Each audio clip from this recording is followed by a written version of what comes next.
আর একটা কারণ হলো কলিযুগকে শিক্ষা দেবার লাগে তিনি হই হই করছে। হই হই বলছেন কারণ বলছে ও কলিযুগী হই হই, আমি তার হই, আমি তার হই। তাহলে আমি কার হই?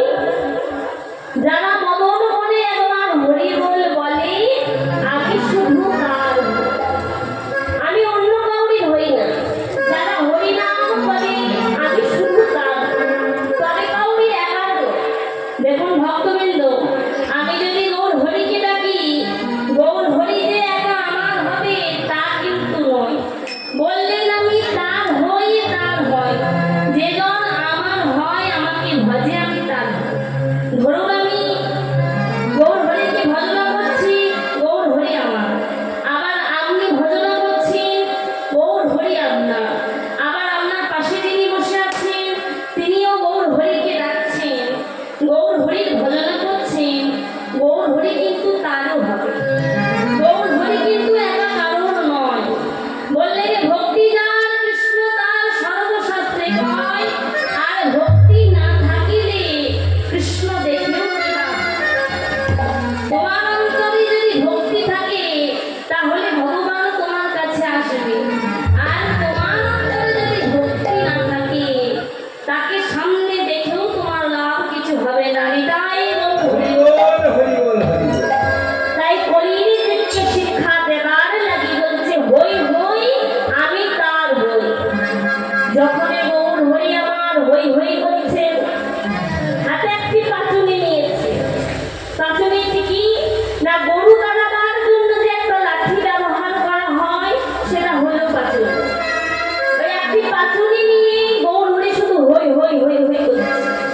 বহিরাঙ্গ ভক্তগণ বুঝতে পারছেন না যে গৌর হরি আমার কেন হই হই করছে, কিন্তু এবার অন্তরঙ্গ যারা ভক্ত রয়েছে তারা এবার গৌর হরির ভাবটা বুঝতে পারলেন যে গৌর সুন্দরীর আমার গোষ্ঠলীলার ভাব এই অন্তরের মাঝে জাগরিত হয়েছে।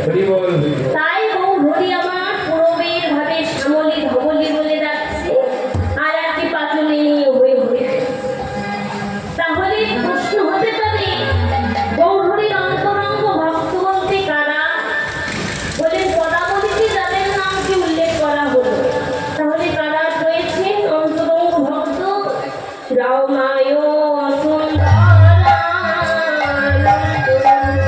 ওই রামায় সুন্দরানন্দ,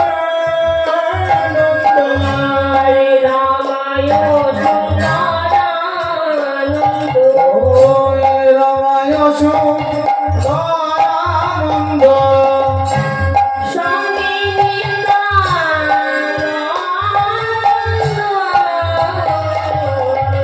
ওই রামায় সুন্দরানন্দ, সঙ্গে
Hare